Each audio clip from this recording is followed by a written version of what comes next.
John is in Tennessee. Welcome to the Dave Ramsey Show, John. Oh, thank you. How are you doing today, bud? Better than I deserve, sir. How can I help? Oh, yeah. I just had a quick question for you. A friend of mine actually told me about your show on YouTube. I'm about $40,000 in debt between myself and my fiancée. And I'm trying to figure something out that I can do to try to bring it down a little bit better and a little bit faster than what we are doing now. I make about $60,000 a year when truck driving, but anytime I get any money saved up, we wind up spending it or just blowing it. We have two other people living with us, her brother and our roommate. One of them have a job. The other one doesn't have a job at this time. I just wanted to see if I can get your opinion on something I can do on that. When you getting married?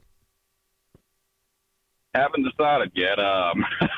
Our original plan, we've actually been together for about 8 years now. So my original plan was to get out of debt before we got married. And we've been able to chisel it down. Why? I was afraid to inherit her debt, and she was afraid to inherit my debt.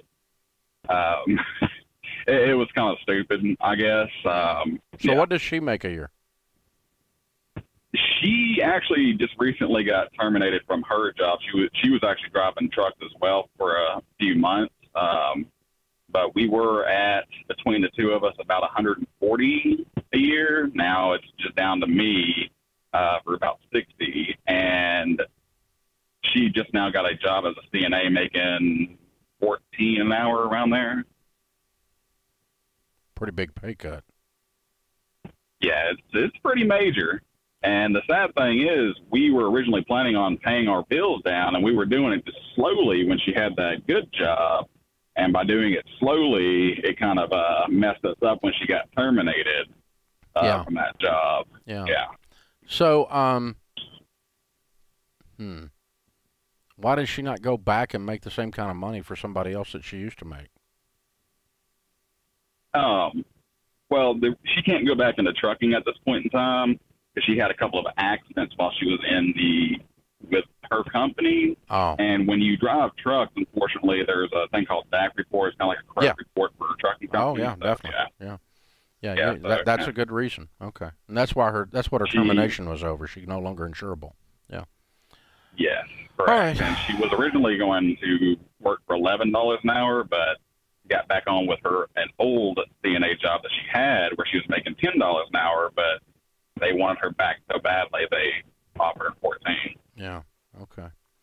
All right. And how much debt does she have? For me, I have 28. No, you have 40. 12. How much does she have? Between the two of us, we have 40. How much does she have? 12,000. And so you have 38, or you have 28?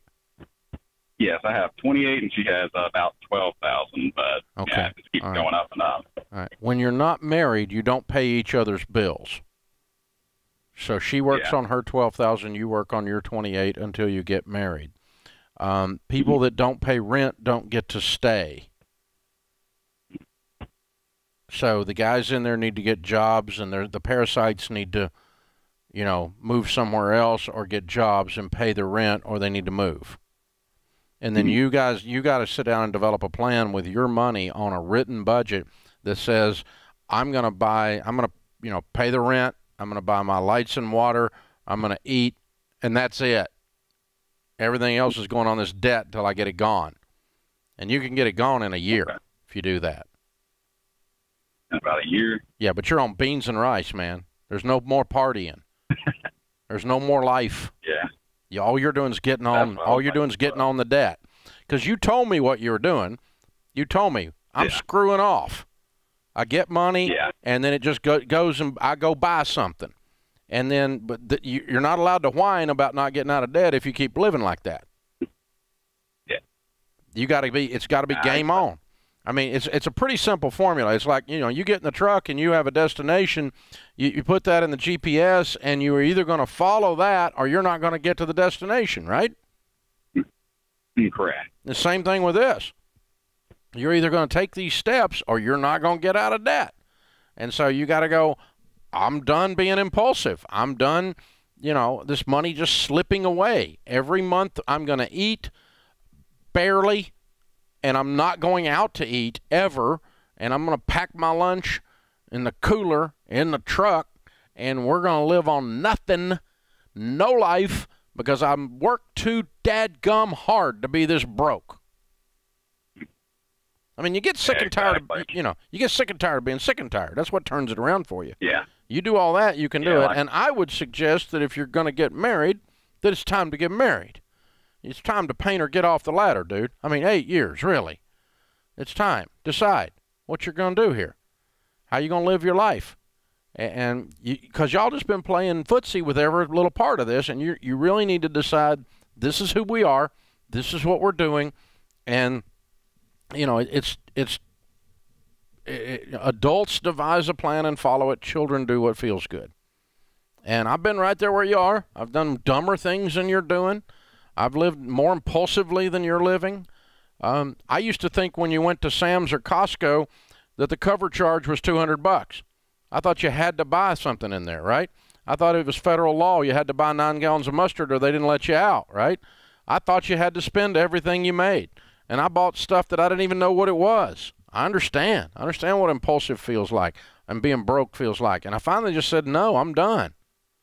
I've had it. I'm not living like this anymore. And you got to have that moment, sir.